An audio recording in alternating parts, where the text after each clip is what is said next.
Ini tadi kita dengar pengajian, Tuan Guru mengatakan gini-gini. Terus mau sedekah sekarang ini. Oh, kita punya anak ini kuliah.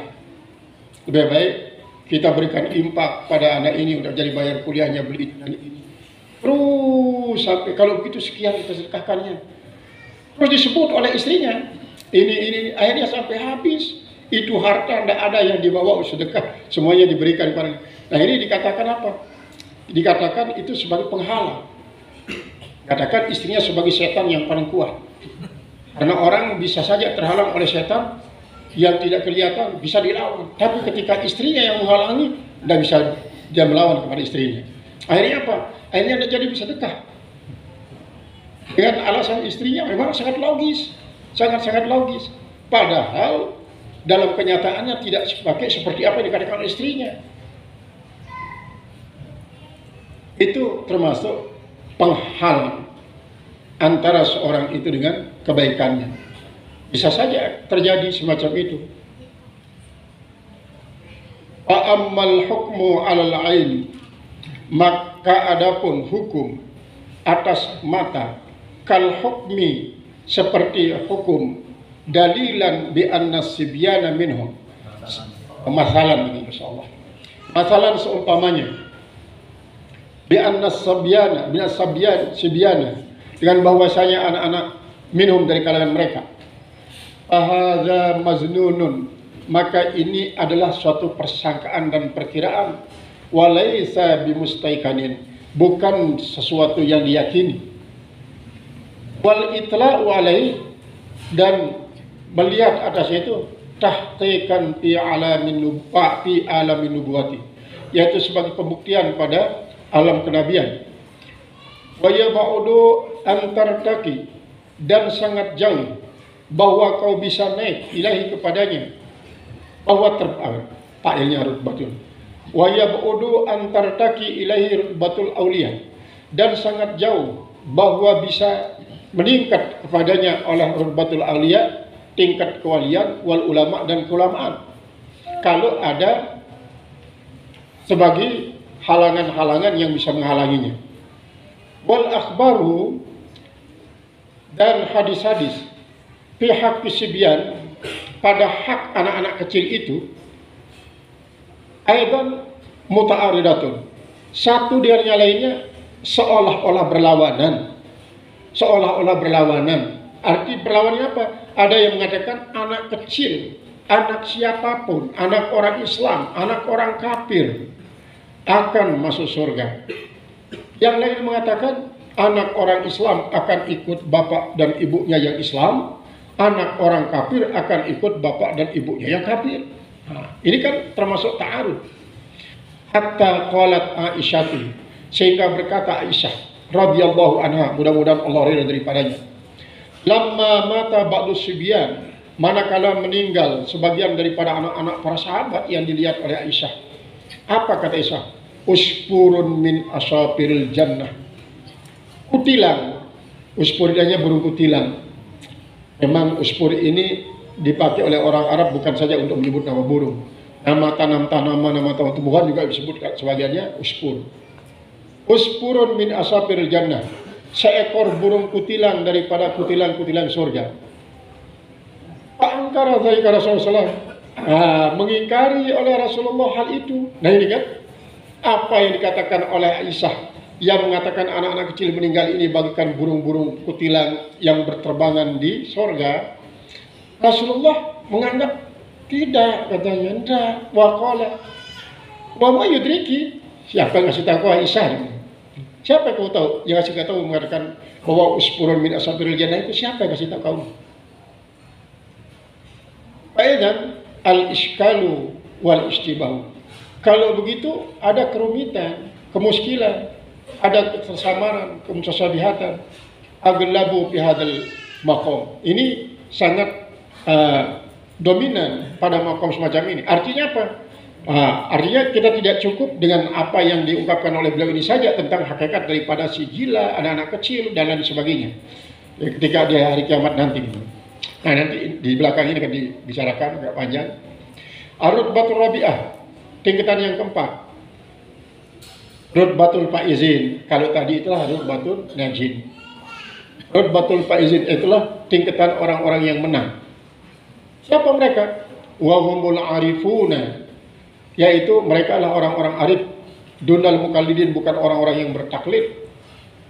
Jadi dalam beragama Islam ini kan ada yang mukallidin, ada yang mutabi'in, ada yang arifin. Yang mukallidin itu, kalau yang mukallidin dalam ilmu tauhid adalah orang yang mengetahui memang Allah, tetapi dalilnya sama sekali dia tidak tahu, dalil gurunya pun dia tidak tahu. Ketika ditanya, tahu tidak Allah itu ada? Tahu. Allah itu ada. Tahu tidak kau dalilnya? Tidak tahu. Terus, kenapa kau bisa tahu? Ya dikasih tahu sama guru. Tahu tidak kamu apa dalil daripada guru yang mengajar kamu? Saya tidak tahu apa dalilnya. Ini namanya akidahnya akidah mukallidin. Kemudian yang kedua akidah mutabbi'in atau mutbi'in. Kalau dia ditanya, tahu tidak kamu Allah itu ada? Tahu. Terus, tahu kamu dalilnya? Saya sih tidak tahu, tetapi guru saya tahu dalilnya. Dia kasih tahu orang bahwa guru saya yang tahu. Sedangkan pertama itu sendiri dia tidak tahu bahwa gurunya berdalil atau tidak. Kalau yang kedua ini dia tahu gurunya berdalil, tapi apa dalil gurunya itu dia tidak tahu. Nah, itu adalah tabi'in. Dan kan yang ketiga adalah orang-orang yang arifin. Orang arif ini ketika ditanya, tahu enggak kamu Allah itu ada? Tahu. Tahu dalilnya? Tahu. Walaupun dalilnya dalil ijmali. Mana dalilnya Allah itu ada? Alam ini. Kenapa alam ini? Ya alam ini sudah dibilang. Nah itu berarti dia dalilnya ijmali. Kalau dia mengatakan dulu alam ini tidak ada sama sekali, alam ini tidak ada sama sekali. Kemudian lalu dia ada, setelah ada mengalami perubahan dan nanti kembali kepada tidak ada. Nah sekarang ada orang yang tidak ingin mengetahui Allah, bahkan ada orang yang tadi ketahui Allah tapi secara mukallidin di doktrin atau dogma, katanya semacam dogma agama. Ketika dia bergaul dengan orang komunis, dia jadi artis. Komunis jadinya. Komunis. Tapi begitu dia coba terus bergaul, akhirnya kembali menjadi filosof. Kemudian dari filosof menjadi sufi. Akhirnya menjadi sufi, salah satu ahli tasawuf yang diikuti. Nah ini adalah perjalanan sebuah hidup. Tetapi kalau komunis sekarang ini di dunia semakin meningkat. Semakin meningkat komunis itu di Indonesia paling. Orang etis itu. Ya apakah ini sebuah perjalanan yang nanti pada akhirnya mereka akan kembali juga. Tapi betapa banyak kaum-kaum muda yang ateis. Kenapa mereka menjadi ateis? Pertama ada pengaruh daripada orang-orang yang beragama ini selalu menganggap agamanya saya yang benar. Apalagi kalau sampai membuat orang lain sedikit-sedikit teman seagamanya dikatakan kafir, dikatakan sesat, boleh halal darahnya. Agama lain juga dikatakan begitu. Akhirnya mereka itu merasa apa? Jijik dengan agama. Mereka bertuhan, tapi tidak mau beragama. Ada orang yang kadang-kadang, kenapa Allah tidak mendamaikan orang-orang yang berkelahi ini? Kalau memang Allah itu ada, masa dia biarkan hambanya berkelahi sampai bertumpahan darah? Padahal mereka umat beragama. Kalau begitu beragama tidak mau, dia yakin kalau begitu Tuhan itu tidak ada sudah ini. Itulah yang ateis. Banyak sekarang ini yang kalau muda-muda yang ateis. Nah, bagaimana cara kita untuk membentengi diri dan membentengi keluarga daripada hal itu? Tentu kita harus banyak pengajian, banyak muzakarah, banyak mutalaah, banyak belajar, juga mempelajari alam ini. Akhirnya apa? Ada seorang yang mengatakan, kenapa orang itu tidak ateis dan kenapa orang itu menjadi ateis? Yang ateis belum menemukan dalil yang meyakinkan dirinya untuk adanya Allah, terhadap adanya Allah.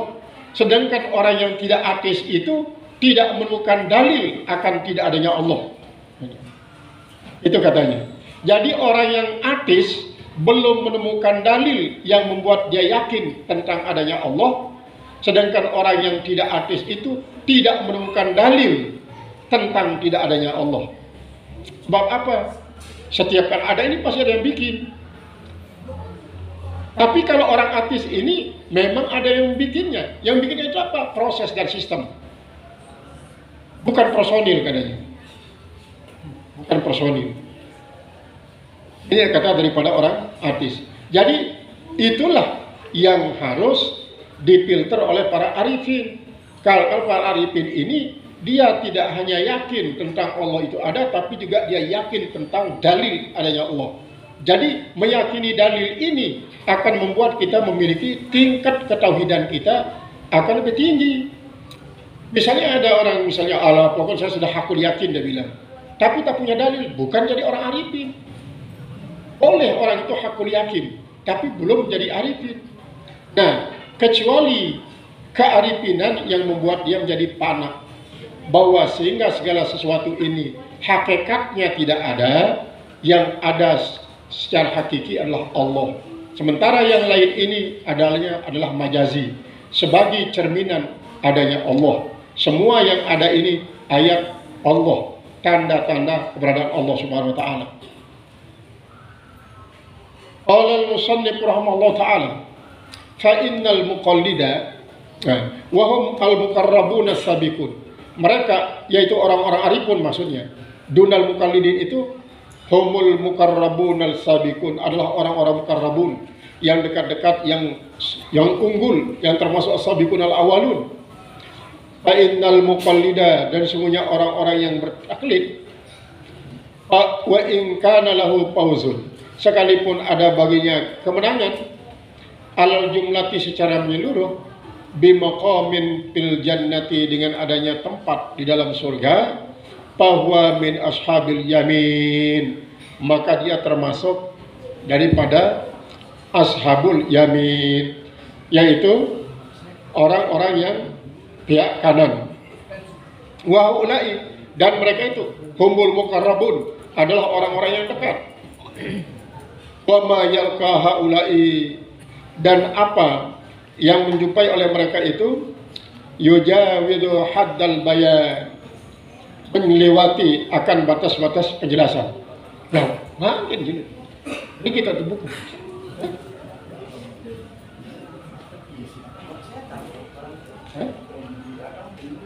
Setan dalam arti baturkan hari setan. Assalamualaikum warahmatullahi wabarakatuh. Wal qadrul mumkinu dzikruhu, dan suatu kemampuan yang mungkin menyebutnya, ma fasalahul Quran, yaitu apa yang telah merinci akan Al-Quran. Alaysa ba'da bayanillahi bayanu, maka tidak ada setelah penjelasan Allah penjelasan lagi. Nah, ini artinya apa? Pernyataan beliau yang mengatakan falaisa ba'dal bayanillahi bayanun, artinya kita harus takluk tunduk bagaimanapun pinternya dalam logika.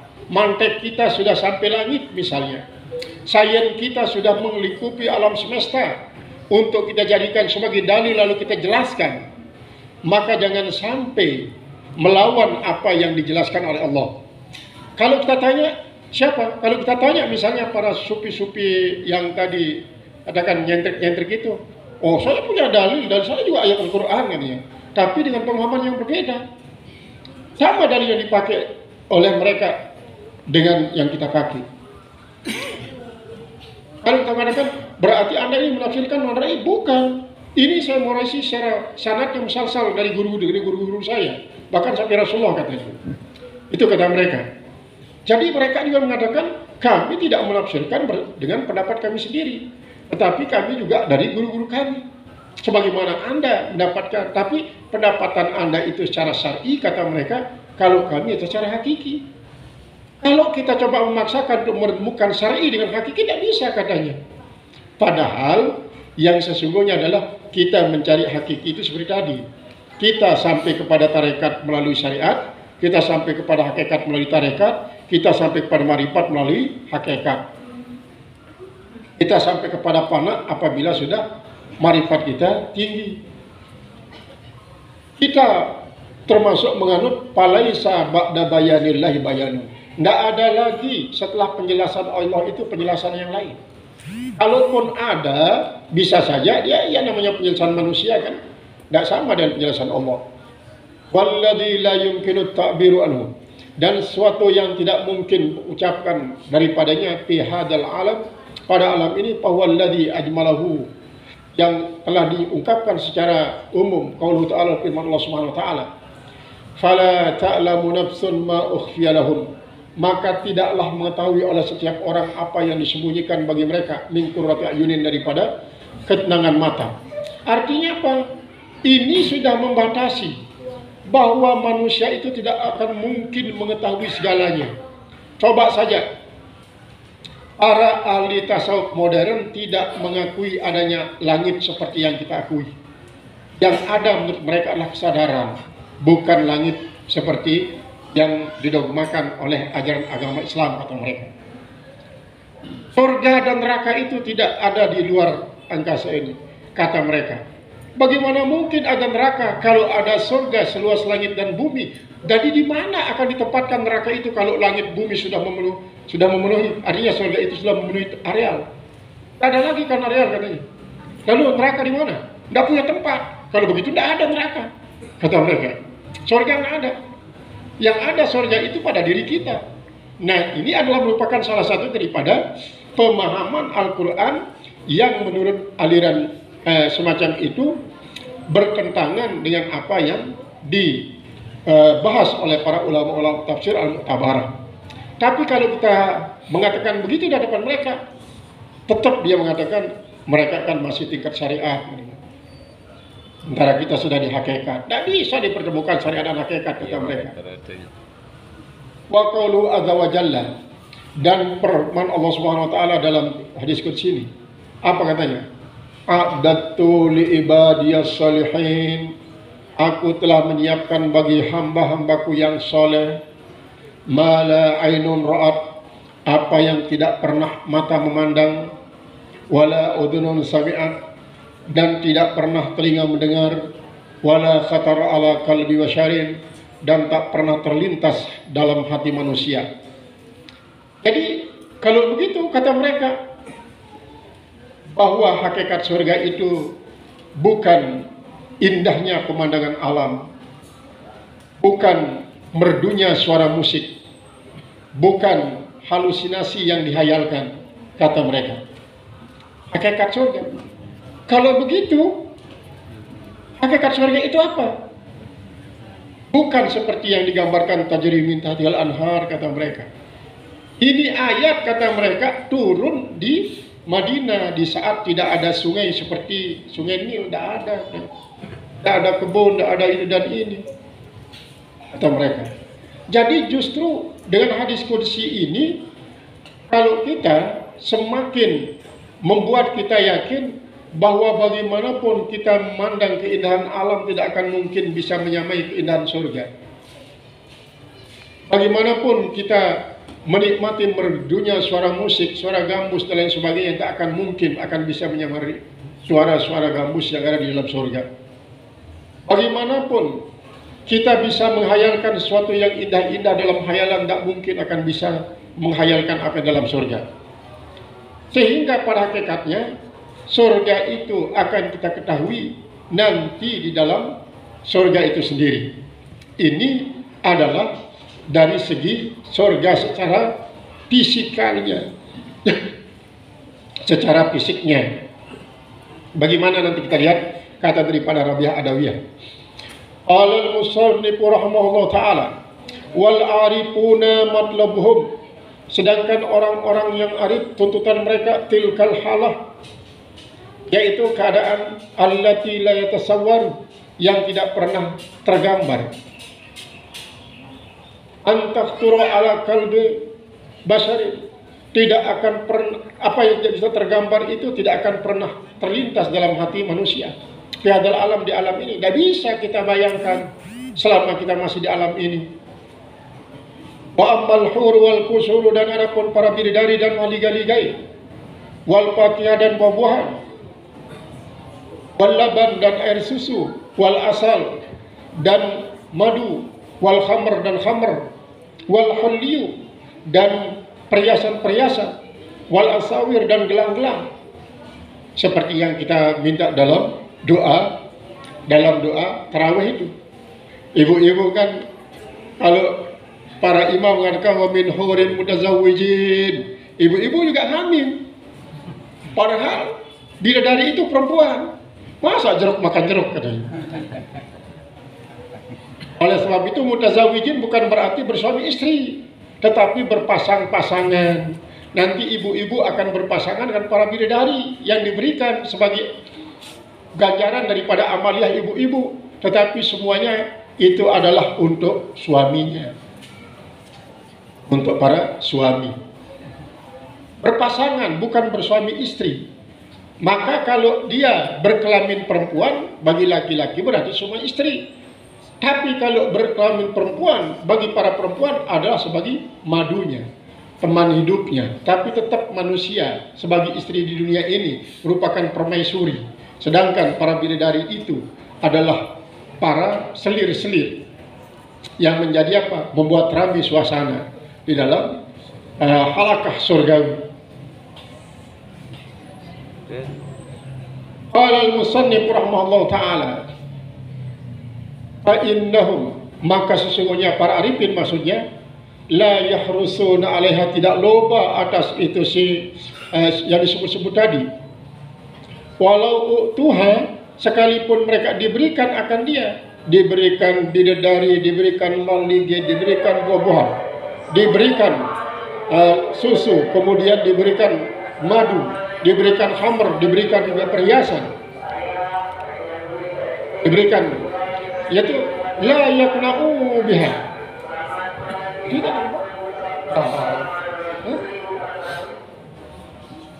mereka tidak merasa puas dengannya, tidak merasa puas. Wala yatlubuna, dan tidak mereka minta hal itu. Ini yang arifin. Illa ladzatan nadri ila wajhillah, kecuali kepada kelezatan memandang kepada zat Allah Ta'ala Al-Karim yang maha mulia. Faya ghayatus sa'adati, maka dialah kehinggaan daripada kebahagiaan, yaitu memandang hakikat Allah. Wa nihayatul ladzat, dan kehinggaan daripada keenakan, kelezatan. Walidzalika qila li Rabi'atil Adawiyah, dan karena itulah dikatakan bagi Rabi'ah Adawiyah rahmatullahi alaiha, mudah-mudahan rahmat Allah atasnya, kaifa ragbatuki fil jannati, bagaimana pemberaanmu dalam surga nanti. Faqalat, maka Rabi'ah mengatakan, al-jaru sumadar, tetangga barulah rumah. Tetangga yang dimaksud oleh beliau ini bukan tetangga samping kiri kanan, tapi pemilik rumah itu sendiri, Allah maksudnya. Yang penting saya bertemu dengan Allah dulu, barulah nanti soal tempat. Artinya jangan tempat pertemuan dulu kita bangun, tetapi yang tidak memungkinkan kan bertemu. Kalau kita bertemu dulu, ya kalau sudah bertemu, mau ada tempat atau tidak, ada jadi masalah. Tempat nanti nomor 2 kayaknya. Yang penting kita bertemu dulu dengan pemilik rumah. Surga itu dimaksudkan dar oleh beliau. Sedangkan jar itu adalah Allah Subhanahu Wa Taala. Fahaulai kaumun, maka mereka itulah satu kaum. Syaggalahum hubbu rabbid dar, yaitu yang telah membuat mereka sibuk oleh pemilik rumah, anidar, daripada rumah itu sendiri, wazinatnya dan perhiasannya. Artinya, nah ini yang sering dikatakan oleh sebagian para ulama, jangan memperalat Allah untuk mencari surga. Jangan Allah dibikin jadi alat untuk mencari surga. Seharusnya surga itu jadi alat untuk menuju Allah. Atau jangan beralasan surga, langsung saja kepada Allah Subhanahu Wa Taala. Allah saja yang diminta. bertemu dengan engkau ya Allah, bukan bertemu dengan surga. Dalam arti kalau Allah saja yang maha menguasai segala sesuatu dapat dia temukan, apalagi surga kias aulawinya. Nah itu untuk makam para arifin. Nah untuk makam kita mungkin saja kita masih raja dan khauf. Raja itu tidak akan membuat kita menjadi tidak ikhlas. Khauf itu juga tidak membuat kita menjadi tidak ikhlas. Boleh kita beribadah karena ingin masuk surga, silahkan, itu namanya raja. Boleh kita beribadah karena terdorong oleh takut masuk neraka, boleh. Tetap kita dikatakan ikhlas, tapi makomnya masih makom awam. Kalau khawas, enggak lagi itu. Enggak lagi, bahkan pokoknya enggak punya harapan lah. Ibadah sudah. Pokoknya ibadah adalah billah. Ibadah dengan Allah. Karena dia yang menggerakkan kita supaya bisa beribadah. Dia yang memberikan kita cara supaya beribadah. Tidak punya kemauan. Nah justru Allah nanti akan memberikan orang yang tidak punya kemauan itu. Maka itu yang dimaui oleh Allah. Sehingga Allah diutamakan kemauannya dibanding dengan kemauan kita. Itu yang yang diminta oleh Allah kepada kita kan ibadah. Lalu apa yang kita minta dari Allah? Nah ini, apa yang kita minta dari Allah itu kalau menurut pandangan arifin, maka itu juga hijab. Hijab berarti dia tidak betul-betul ibadah billah. Al-musannif rahimahullahu ta'ala. Jadi ajar kablat dar. Fahaulai qaumun sagalahum hubbul rabbid dar. An-dar wazinatiha. Bal an kulli syai'in sawa'un. Bahkan daripada segala sesuatu itu sama. Hatta an anfusihim. Apa kata ini? Siwahu ya. Bal an kulli syai'in siwahu. Bahkan daripada segala sesuatu selain daripada Allah. Tidak ada sudah selain daripada Allah yang inginkan. Hatta an anfusihim, sehingga daripada diri mereka dia tidak berhajat untuk kepentingan dirinya. Nah itulah nanti yang akan dipanggil dengan ya ayyatuhan nafsul mutmainnah. Ini orang yang sudah menemukan surga sebelum dia masuk surga, yang sudah mempunyai nafsul mutmainnah. Sehingga bagaimanapun dia terombang-ambing oleh suasana alam semesta ini, bagaimanapun dia dibisingkan oleh pendapat-pendapat orang-orang yang tidak bertuhan, tidak mengakui adanya Allah, itu dia tetap saja, silahkan saja menurut pendapat kalian kalau saya sudah yakin berada di tempat ini. Wa mithaluhum mithalul asyiqi, dan perumpamaan mereka adalah perumpamaan orang yang sedang rindu. Orang yang rindu. Al-mustahtiri bimaksukihi, yaitu orang-orang yang sangat-sangat dekat, sangat-sangat, pokoknya tidak keluarlah tingkahnya terhadap orang yang dia rindukan itu. Al-mustawfa hammuhu bin nadri, yang disempurnakan hammu, yaitu keinginannya bin nadri ila wajhihi, yang dengan memandang kepada wajahnya, wal fikru fihi, dan berpikir padanya. Jadikan orang yang sedang merindukan sesuatu, itu saja yang terbayang dalam pikirannya, bahkan sampai di dalam hatinya itu saja yang diingatkan. Sehingga ketika dia bertemu, melepas rindunya, dia tidak akan pernah merasa puas.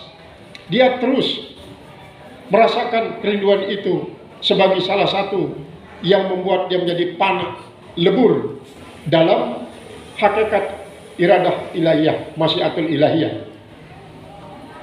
Fa'innahu fi halil istighraqi, maka sesungguhnya pada waktu dia tenggelam, gafilun an nafsihi, lupa terhadap dirinya, la yahussu bima yusibuhu fi badanihi, dia tidak merasakan apa yang menimpa akan dia pada tubuhnya. Misalnya seperti Ali bin Abi Thalib yang disobek lengannya untuk mengeluarkan anak panah di saat dia sholat, tidak dirasakan. Kemudian Mus'ab bin Umair yang dipotong kakinya pada waktu dia sholat, tidak dirasakan. Itu. Apalagi sekedar nyamuk yang injak di tubuhnya. sampai dipotong kakinya dia tidak rasakan, baru dia merasakan apa? Kakinya dipotong setelah dia mencium bau. Kan dulu seperti yang diterangkan dalam Subul Salam itu ya, para pencuri yang dipotong tangan itu, setelah dipotong tangannya dia disebur potongannya itu dengan minyak yang mendidih. Supaya apa? Supaya jangan sampai keluar darahnya yang akan membuat jadi mati. Maka Mus'ab bin Umair ini pun begitu dia.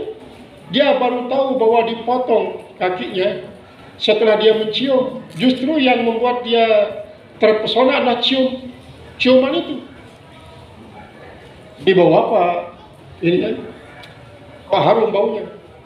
Kenapa belum kalian potong kaki saya? Justru inilah yang punya bau. Kaki Tuhan yang terpotong itu sudah disebur dia dengan minyak kelapa yang mendidih supaya jangan mengalirkan air yang cukup banyak, mengalirkan darah cukup banyak. Terus mana potongan itu? Maka dicarikan dia potongan itu, lalu dia pangkul dia begini. Syukur kepada engkau wahai kaki, kau tidak pernah membawa saya kepada perbuatan maksiat. Dia bersyukur terus kepada kakinya. Nah itu tidak dia rasakan. Kenapa? Karena dia ketika mulai takbiratul ihram, dia sudah masuk dalam kefanaan, dalam kebinasaan. Dia tidak ingat sama sekali, dirinya pun dia tidak ingat. Wa ma'nahu, dan artinya annahu sara mustaghriqan bighairihi, bahwasanya dia telah jadi tenggelam dengan yang lainnya, wasarat humumuhu, dan jadilah keinginannya itu hamman wahidan, keinginan yang satu, wa huwa mahbubu, yaitu orang yang dicintainya. Walam yabqa bihi muttasi'un li ghairi mahbubihi, dan tidak tersisa padanya satu keluasan bagi yang tidak dia cintai, tidak dia rasakan kelapangan saya daripada dia, hatta yaltafita ilaihi, sehingga dia menengok kepadanya, kepada yang dicintai itu, la nafsu, bukan pada dirinya, wala ghairu nafsi, bukan juga kepada yang lain daripada dirinya, daripada makhluk maksudnya. Wa hadhil halatu, dan keadaan ini, hiyallati tuwassilu fil akhirati, dialah yang menyampaikan ke akhirat, ila qurrati ainin, kepada qurrati ain, la yatasawwaru, yang tidak tergambar, antahtura fi hadzal alam, bahwa dia tidak terlintas dalam alam ini, ala qalbi basari, pada qalbi basarin, atas hati manusia.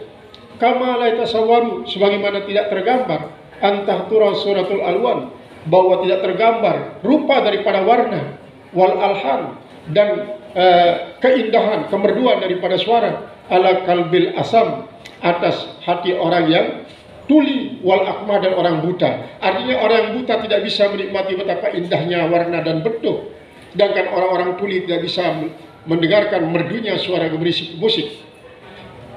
Illa ayyur fa'al hijabu an sam'ihi, kecuali kalau diangkat hijab itu daripada dirinya sendiri, wa basarihi, daripada pendengarannya maksudnya, wa basarihi, dan daripada penglihatan orang buta. Jadi orang tuli dihilangkan sifat tulinya dari telinganya, orang buta disilangkan sifat butanya daripada matanya. Fa inda dzalika, maka ketika yang demikian itu, yudraku haluhu, diketahui keadaannya, yadraku halahu wa ya'lamu qat'an, dan ia pun mengetahui secara terputus, annahu lam yatasawwar, bahwasanya dia tidak tergambar, antahtura, bahwa tidak terlintas, bibalihi, di dalam hatinya, qabla dzalika, sebelumnya demikian itu. Apa yang tidak terlintas dan tidak tergambar itu? Suratuhu, yaitu rupanya. Pad dunia hijabun ala tahqiq, maka dunia ini merupakan dinding sebenar-benarnya. Wa yarfa'uhu, dan akan menghilangkan akan dia, yang kasifu al-gita'u, dan dengan menghilangkan dunia, maksudnya itu. Wa birab'ihi, dan dengan hilangnya itu si dunia, yang kasiful gita, maka terbukalah itu tutupan. Apa nih? Fa'inda dzalika, maka pada ketika itu, yadraku zaukal hayat, maka dia pun dapat mendapatkan akan rasanya hidup, at-thayyibah, yang baik itu. Nah, inilah makna daripada firman Allah, wa innad daral akhirata, sungguhnya negeri akhirat itu lahiyal hayawan, itulah hakikat hidup yang sesungguhnya. Lau kanu ya'lamun, kalau mereka itu tahu.